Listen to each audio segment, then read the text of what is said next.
In today's video, we're going to be doing a quick review of the assembly process and usability of the Klutch from Northern Tool. 106980 is the part number. A lot of people online said that it's impossible to build, it doesn't fit together. Uh, it fits together.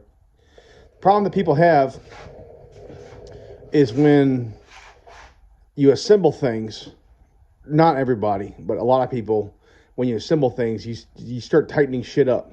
You can't do that, especially from chicom made materials, or even even really good machines. You can't tighten everything up as you go along. You have to assemble everything together and then tighten them up. And if you do that, everything kind of fits better. Now, a lot of people complained about the handles that are represented here. These shitty ass chicom Chinesium freaking bolts that shear really easily. Here's an example right there. Just using a wrench, mind you. That the steel here collapses as you tighten. Well, yeah, because it's freaking hollow. So all you gotta do is take I actually used eight grade 5, because that's the lowest grade that I have here in my shop. Flat washers, quarter-inch flat washers, and stick them inside of this tube. So as you run that bolt through, this side of the tube and that side of the tube and this side of the bracket or of the frame gets held out by those washers inside. So if you do that, you're going to have much more of a robust handle feel. I mean, this thing, honestly, I really don't have any complaints about it. The front wheels are kind of garbage. The casters, the smart wheels, as we used to call them. I will be replacing those out for something a lot more robust. There's just too much weight on this cart to trust the shitty ass sheet metal base on this to keep my thousands of dollars worth of stuff here. This guy here, I bought this well over 20 years ago, back when I was still carrying a M16A2 without the ACOG. That was the days before the ACOG. So it's dude, I have nothing to complain about this. I don't know if they're still as good as they used to be, but the Hobart Handler 135, yeah, gets the fucking seal of approval for me.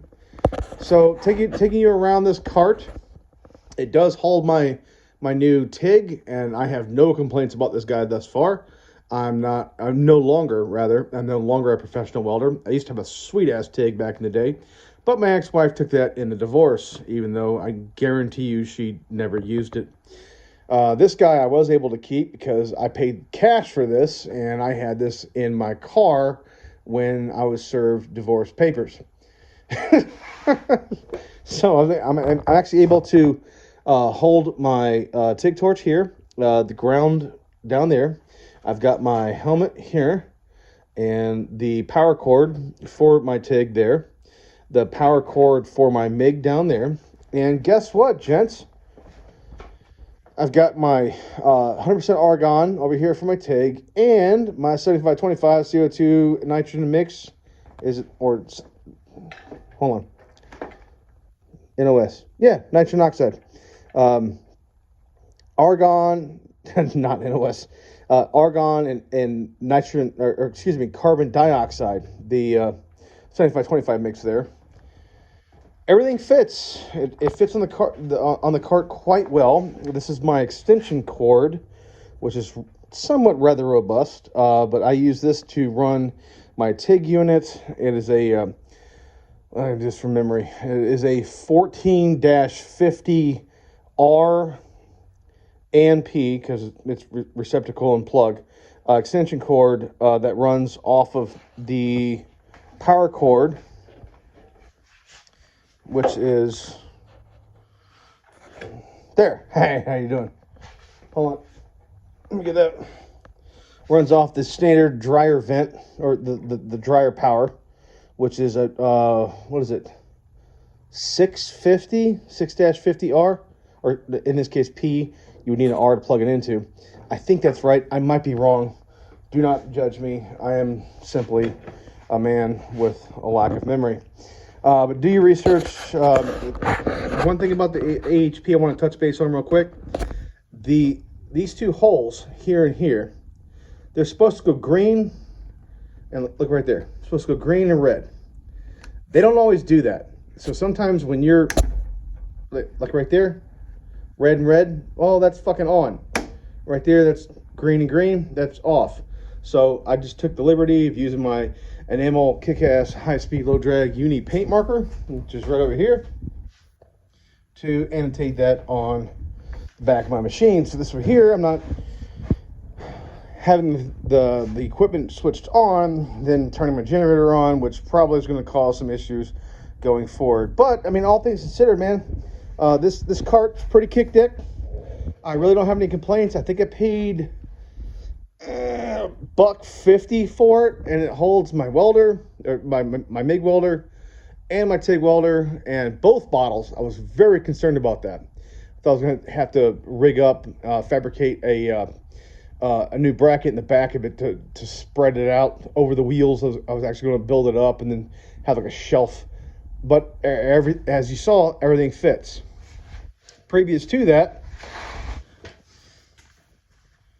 this was my MIG welding cart. It is a Harbor Freight hand truck.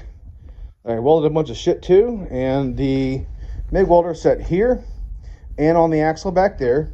It was held in place by that commercial grade, what would you call those? We used to call them bands. But anyway, that guy right there. It went from that around the welder and then back to that, and that's what held it in place.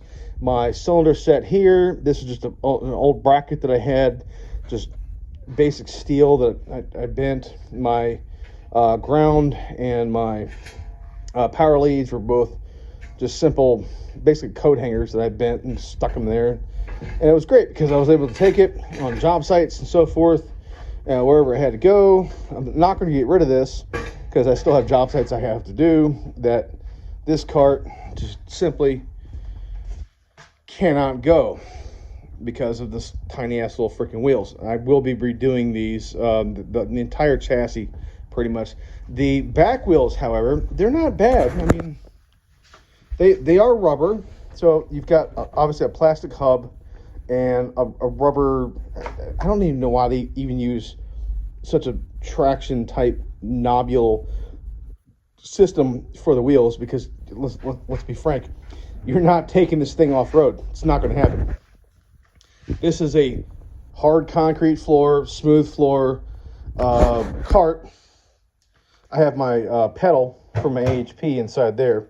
That's also where I keep some of my consumables and so forth for the TIG. You're supposed, well, not supposed to, because I mean, you do you, right?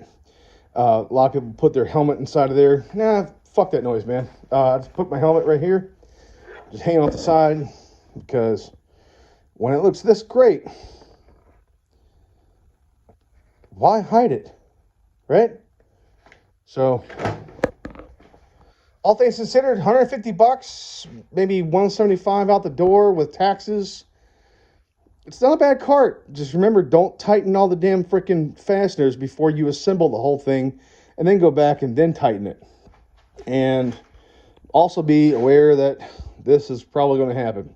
Now, on this particular kit from Klutch, from Northern Tool, they gave you exactly how many fasteners to put this thing together. Obviously, with this being broke, basura.